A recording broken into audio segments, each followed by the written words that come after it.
நீங்கள் என்னிலும் என் வார்த்தைகள் உங்களிலும் நிலைத்திருந்தால் நீ எதை கேட்டுக்கொள்கிறாயோ அதை நான் உனக்கு செய்கிறேன். நான் கேட்கிறதெல்லாம் எங்க அப்பா எனக்கு செய்கிறாருன்னு சொல்றவங்க கையை வைக்க சொல்லுங்க. செய்கிறாரா? அப்போ நீங்க அவருக்குள்ள இருக்கீங்க. நீங்க நம்ம அடிக்கடி ஒரு வசனம் சொல்லுவோம், உலகத்தில் இருக்கிறவங்களும் எனக்குள் இருக்கிறவர் பெரியவர். ஆனா இந்த வசனம் சொல்றது நீங்கள் எண்ணிலும் அப்படின்னா நீங்க அவருக்குள்ள இருப்பீங்க அப்படின்னா அவருக்கு பிரியமானதை மட்டும்தான் செய்வீங்க. உலகத்தில் இருக்கிறவங்களும் உனக்குள் இருக்கிறவர் பெரியவர் தான், ஆனா எனக்குள்ள இருக்கிறவர் நான் என்ன பண்றது தெரியுமா? என் இஷ்டத்துக்கு செயல்பட வச்சுட்டு இருக்கிறேன். இந்த வசனத்தோட அர்த்தம் என்ன தெரியுமா? என்னை அதுதான் உன்னை தொடுகிறவன் என் கண்மணியை தொடுகிறார்.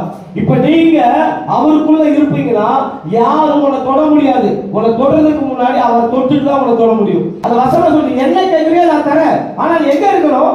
நான் எனக்குள்ள நம்ம இன்னைக்கு என்ன பண்ணிடுறோம் தெரியுமா? சபைக்குள்ள வந்தவன ஆவியானவரே வாங்க, உலகத்தில் இருக்கிறவர்களும் எனக்குள் இருக்கிறவர் பெரியவர், எனக்குள்ள இருக்கிற உங்களுக்குள்ள இருக்கிறவர் பெரியவர் தான். ஆனா நீங்க அவருக்குள்ள இருந்தா மட்டும்தான் அவருக்கு பிரியமான வாழ்க்கையை வாழ முடியும்.